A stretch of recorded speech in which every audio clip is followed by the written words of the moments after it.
گفتگو کا آغاز کرنے سے قبل ہی میں آپ سب کو بتانا چاہتا ہوں کہ آج کی یہ محفل رسول جس تاریخ میں منعقد کی گئی ہے وہ عظیم تاریخ ہے، یوم ولادت مصطفیٰ صلی اللہ علیہ وسلم۔ شمسی تاریخ کے اعتبار سے دیکھا جائے تو 20 اپریل میرے آقا کی ولادت کا دن ہے۔ آج آپ لوگ مولود مصطفیٰ میں شریک ہیں اور تمام عاشقان مصطفیٰ اس بات پر اتفاق رکھتے ہیں کہ مولود مصطفیٰ میں جب بندہ شریک ہو تو وہ صرف اور صرف اپنے آنکھوں سے اور اپنے جسم سے نہیں، اپنے دماغ اور دل کے ساتھ حاضر ہے۔ محفل کی بے ادبی ذرا برابر بھی نہ ہو، کیونکہ جس محفل میں آپ آئے ہیں وہ مولود مصطفیٰ کی محفل ہے۔ باوضو ہونا چاہیے، بولنے والے کو بھی سننے والے کو بھی، اور فرمایا گیا ہے کہ جب مولود مصطفیٰ میں کوئی بیٹھے تو وہ تصور حضور کے زلفوں کا کیا کرے، وہ تصور رخ مصطفیٰ کا کیا کرے، اور ہنگامہ آرائی سے وہ بے پرواہ رہے، اس لیے کہ بات محبوب کی ہو رہی ہے۔ میں گزارش کروں گا جتنے آئے ہیں سب لوگ جہاں ہیں بیٹھ جائیں۔ دیکھنا واجب نہیں ہے، سننا ضروری ہے۔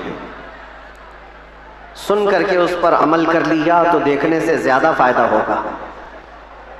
اور یہ شور شرابہ ختم ہو جائے گا تو انشاءاللہ العزیز ہماری گفتگو کا آغاز بھی ہوگا۔ کیا بیان کرے اس ذات پاک کے لیے، کیا بیان کرے اس ذات پاک کے لیے۔ ہم تو یہ کہتے ہیں نماز اچھی، زکوٰۃ اچھی، کلمہ بھی اچھا، حج بھی اچھا، نماز اچھی، زکوٰۃ اچھی، کلمہ بھی اچھا، حج بھی اچھا، مگر ان سب کے باوجود میں مسلمان ہو نہیں سکتا۔ نہ جب تک کٹ مروں میں رسول اللہ کی حرمت پر، خدا شاہد ہے میرا کامل ایمان ہو نہیں سکتا۔ نگاہ عشق و مستی میں وہی اول وہی آخر، وہی قرآن وہی فرقان وہی یاسین وہی طٰہٰ، اور ارباب نظر کو کوئی ایسا نہ ملے گا، بندے تو ملیں گے پر مولا نہ ملے گا۔ تاریخ اگر ڈھونڈے گی ثانی محمد کو، ثانی تو بڑی چیز ہے سایہ نہ ملے گا۔ کتاب فطرت کے ورق پر اگر، کتاب فطرت کے ورق پر اگر نام احمد رقم نہ ہوتا، یہ نقش ہستی ابھر نہ سکتا، وجود لوح و قلم نہ ہوتا۔ یہ نقش ہستی ابھر نہ سکتا، وجود لوح و قلم نہ ہوتا۔ یا رسول اللہ تیرے غلاموں پر نمایاں جو تیرا عکس کرم نہ ہوتا، تیرے غلاموں پر نمایاں جو تیرا عکس کرم نہ ہوتا، تو بارگاہ ازل سے تیرا خطاب خیر الامم نہ ہوتا۔ سبحان اللہ، بارگاہ ازل سے تیرا خطاب خیر الامم نہ ہوتا۔ نہ روح حق سے نقاب اٹھتا، نہ ظلمتوں سے حجاب ہٹتا۔ فروغ بخش نگاہ عرفاں اگر چراغ حرم نہ ہوتا، زمین نہ ہوتی فلک نہ ہوتا، قلم نہ ہوتا عرب نہ ہوتا عجم نہ ہوتا، یہ محفل کون و مکان نہ ہوتی اگر وہ شاہ امم نہ ہوتا۔ یہ محفل کون و مکان نہ ہوتی اگر وہ شاہ امم نہ ہوتا۔ لاکھوں سلام اس آقا پر، بت لاکھوں جس نے توڑ دیے، لاکھوں سلام اس آقا پر، بت لاکھوں جس نے توڑ دیے، دنیا کو دیا پیغام سکون، طوفانوں کے رخ موڑ دیے۔ اس محسن انسانیت نے کیا کچھ نہ دیا انسانوں کو، اس محسن انسانیت نے کیا کچھ نہ دیا انسانوں کو۔ دستور دیا، منشور دیا، کئی راہیں دی کئی موڑ دیا، کئی راہیں دی کئی موڑ دیا اس محسن انسانیت کو۔ اور پھر ہم عرض یہ کرتے ہیں، یہ تحقیق و تجسس کا جہاں تھا آج ویرانہ، افلاطون کی خرد سقراط کی دانش تھی افسانہ، افلاطون کی خرد سقراط کی دانش تھی افسانہ۔ غرض دنیا میں چاروں سمت اندھیرا ہی اندھیرا تھا، غرض دنیا میں چاروں سمت اندھیرا ہی اندھیرا تھا، نشان نور گم تھا اور ظلمت کا بسیرا تھا۔ دنیا کے افق پہ دنیا کے افق پہ دفعتاً سیلاب نور کا آیا، دنیا کے افق پہ دفعتاً سیلاب نور کا آیا، اور پھر ہم عرض یہ کرتے ہیں جہان حق و باطل میں صداقت کا ظہور آیا، جہان حق و باطل میں صداقت کا ظہور آیا، حقیقت کی خبر دینے بشیر و نذیر آیا، سبحان اللہ، شہین شاہی نے جس کے قدم چومے وہ فقیر آیا، مبارک ہو زمانے کو وہ خاتم المرسلین آیا، سراپا رحمت بن کر رحمت للعالمین آیا، ہو نہ یہ پھول تو بلبل کا ترنم بھی نہ ہو، چمن دہر میں کلیوں کا تبسم بھی نہ ہو نہ یہ ساقی تو میں بھی نہ ہو، خم بھی نہ ہو، بزم توحید دنیا میں نہ ہو، تم بھی نہ ہو، خیمہ افلاک کا استادہ اسی نام سے ہے، نبض ہستی تپشا مادہ اسی نام سے ہے، دہر میں موج میں بحر کی آغوش میں ہے، چین کے شہر مراکش کے بیابان میں ہے، اور پوشیدہ ہر مسلمان کے ایمان میں ہے، اور میرا امام یہ کہتا ہے وہ جو نہ تھے تو کچھ نہ تھا، وہ جو نہ ہو تو کچھ نہ ہو، جان ہے وہ جہان کی اور جان ہے تو جہان، سبحان اللہ سبحان اللہ۔ علامہ ابن حجر عسقلانی فرماتے ہیں میاں ہمارا تمہارا کیا حساب، ہمارا کون سا شمار۔ علامہ ابن حجر عسقلانی فرماتے ہیں ایک ایسے عالم گزرے ہیں جنہوں نے حضور کی سیرت پر 1,00,000 اشعار لکھے، سبحان اللہ، حضور کی سیرت پر 1,00,000 اشعار لکھے، اور ان کے اشعار میں جو آخری شعر تھا وہ میں عرض کرتا ہوں، آخری شعر تھا، وہ کہتے ہیں کہ قلم آبلا پا ہے مدح ابھی باقی ہے، قلم آبلا پا ہے مدح ابھی باقی ہے، اور حرارت قلب ابھی باقی ہے، مدح ابھی باقی ہے، ورق تمام ہوا مدح باقی ہے، عمر تمام لکھا مدح باقی، عمر تمام لکھا مدح ابھی باقی ہے،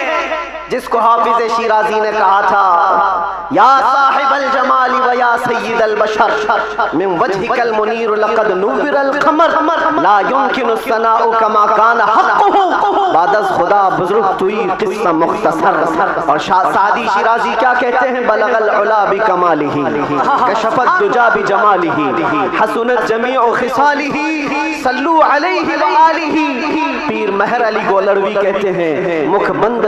چند بدر شاشانی ہے، ماتھے چمکے لٹھ نورانی ہے، کالی زلف سے اکھ مستانی ہے، مخمور اکھیں ہن مد بھریاں، اس صورت نو میں جان اکھاں کی جان جہاں اکھاں، سچ اکھاں رب دی شان اکھاں، اس شان تو شانہ سب نبیاں، سبحان اللہ ما اجملکا ما اکملکا ما احسنکا، سبحان اللہ ما اجملکا ما احسنکا ما اکملکا، کتنے مہر علی کی تیری ثنا، گستاخ اکھے کی تھی جا اڑیا، اور بریلی کا عشق یوں کہتا ہے وہ کمال حسن حضور ہے کہ گمان نقص جہاں نہیں، یہی پھول خار سے دور ہے، یہی شمع ہے کہ دھواں نہیں، تیرے آگے یوں ہیں دبے لچے فصحا عرب کے بڑے بڑے، کوئی جان منہ میں زباں نہیں بلکہ جسم میں جان نہیں، کروں تیرے نام پہ جان فدا، نہ بس ایک جان دو جہاں فدا، کروں تیرے نام پہ جان فدا، نہ بس ایک جان دو جہاں فدا، دو جہاں سے بھی نہیں جی بھرا، کروں کیا کروڑوں جہاں نہیں، یا اللہ مدح کرتے کرتے لوگوں کی زبانیں تھک گئی، اور پھر آخر میں سب نے جو کہا وہی مسلک امام احمد رضا ہے، کیا کہا یا رسول اللہ تیرے تو وصف عیب تناہی سے ہیں بری، حیران ہوں میرے شاہ میں کیا کیا کہوں تجھے، لیکن رضا نے ختم سخن اس پہ کر دیا، خالق کا بندہ خلق کا آقا کہوں تجھے۔ عزیزان گرامی وقار، آج یہاں مسجد میں اندر آیا تو گرمی کا جو احساس ہو رہا تھا دیکھ کر کے محسوس ہوا پنکھے بھی چالو ہیں، اے سی بھی چالو ہے، لیکن یہ ساری چیزیں گرماہٹ کو ختم نہیں کر سکتی۔ پھر پتہ کیا دن کا اجالا تو نہیں ہے، سورج کی تپش تو نہیں ہے، گرمی اتنی کیوں ہے؟ پتہ چلتا ہے کہ یہ عشق رسول کی گرمی کو پنکھے ٹھنڈا نہیں کر سکتے، عشق رسول کی گرمی کو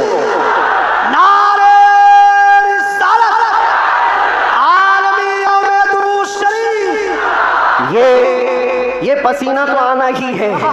یہ پسینہ تو آنا ہی ہے، ایرے غیرے نتھو کھیرے کو کون سا پسینہ آئے گا؟ عشق رسول کی گرمی لے کر بیٹھا ہے، اسے کوئی ایسی ٹھنڈا کر بھی نہیں سکتی، اس لیے کہ مجدد نے یہ کہا ہے، امام اہل سنت فاضل بریلوی نے کہا ہے، اے عشق تیرے صدقے جلنے سے چھٹے سستے، جو آگ بجھا دے گی وہ آگ لگائی، سبحان اللہ، جہنم کی آگ کو بھی جو ٹھنڈا کر سکتی ہے وہ آگ ہم نے اپنے دل میں لگائی ہے۔ مانا کہ جنت بہت ہے حسین، ہم نے کہا ہے جنت میرا احترام کر، اس لیے کہ دل میں میرے حضور رہتے ہیں۔ عزیزان گرامی وقار، آج ہم جس کی بات کرنے جا رہے ہیں ہمارے آقا و مولا، کائنات کے داتا، ہم بھکاریوں کے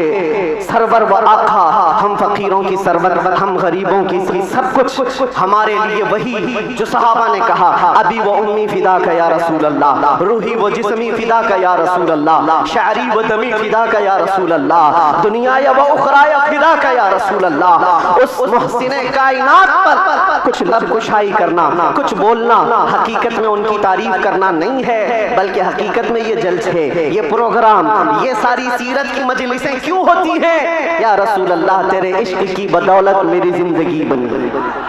تیرے عشق کی بدولت مجھے زندگی ملی ہے، میری بات بن گئی ہے تیری بات کرتے کرتے، ہماری اپنی بات ہو جاتی ہے، ہماری اپنی بات ہو جاتی ہے، حضور کی بات کرو۔ اسی لیے ہم اکثر کہا کرتے ہیں ان کی بات کرو ہر دل پہ راج کرو، ان کی بات کرو ہر دل پہ راج کرو، میاں چھوڑو اس کو ہمیں بات کرنے کا موقع کہاں ہے؟ میں نے ایک ایسے خطیب کو مصر میں دیکھا ہے جو نابینا ہے پیدائشی، لیکن 12 سال ایک بھی جمعہ ناغہ نہیں کیا، منبر پر کھڑے ہو کر صرف اور صرف حقیقت محمدیہ پر ان کے خطاب ہوا کرتے ہیں، اور انہوں نے قسم کھا رکھی جب تک اللہ زبان عطا کرے، جب تک میرے جسم میں روح باقی ہے، میں صرف اور صرف حضور کی ذات پر ہی بولوں گا، اس لیے کہ جب بادشاہ موجود ہے تو پھر اسی کی مدح سرائی بھی کی جائے، اسی کی مدح سرائی کی جائے۔ آج بس میں کون و فکاں، آج جو ہماری پوری کائنات میں یہ جو رنگ و شباب ہے، یہ ساری چیزیں کس کا عکس جمال ہے؟ یہ کس کا عکس جمال ہے؟ سچ کہا ہے جس نے بھی کہا ہے یا رسول اللہ صلی اللہ تعالی علیہ وسلم، لوح بھی جھوٹ قلم بھی جھوٹ، تیرا وجود الکتاب، گنبد آبگینہ رنگ تیرے محیط میں حباب، جو کچھ بھی دنیا کو ملا ہے وہ حضور کے عکس جمال سے ملا ہے، یہ صدقہ ہے۔ آج ہماری عزتیں، آج ہمارے لیے یہ رتبے، یہ شانیں کس بات پر ہے؟ یا ہماری لمبی پگڑی اور جبے کی وجہ سے نہیں ہے، بات ان کی کرتے ہیں اس لیے ہر دل پر راج کرتے ہیں۔ بات کرو تم نبی پاک صلی اللہ علیہ وسلم کی، اور پھر عزتوں کو دیکھو۔ میاں میں نے محسوس کیا حضور کی عزت پر پیرا دینے والے کو اگر دنیا میں عزت ہے تو مولا آخرت میں کیا رتبہ عطا کرے گا، کیا شان عطا کرے گا؟ دنیا میں دیکھا ہے 100 سال ہو گئے ہماری محفلوں میں اعلیٰ حضرت ابھی بھی زندہ ہے، مرنے نہیں دیتے لوگ، کیوں؟ اس لیے کہ جو نبی کی بات کرتا ہے مولا اس کا نام بھی زندہ رکھتا ہے، کلام بھی زندہ رکھتا ہے۔ گستاخ آئے چلے گئے، تاریخ کے پنوں میں ابھی نام بھی گم ہو گئے، بہت سارے کیڑے مکوڑے آئیں گے موسم میں اور چلے بھی جائیں گے، چلے جائیں گے، ان کی تاریخ ان کے کلام محفوظ نہیں رہے،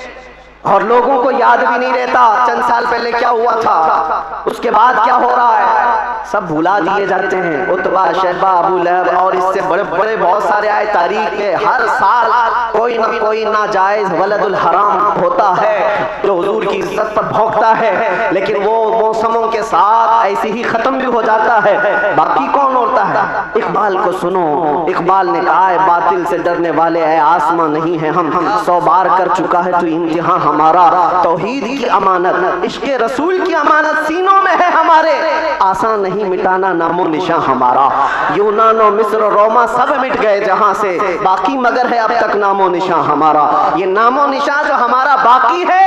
وہ اس وجہ سے نہیں ہے کہ ہمارے پاس قوت فولادی ہے، ہمارے پاس طاقت کوئی اسبابی ہے، نام و نشان جو باقی ہے وہ حضور پاک کے نام کی برکت سے ہے،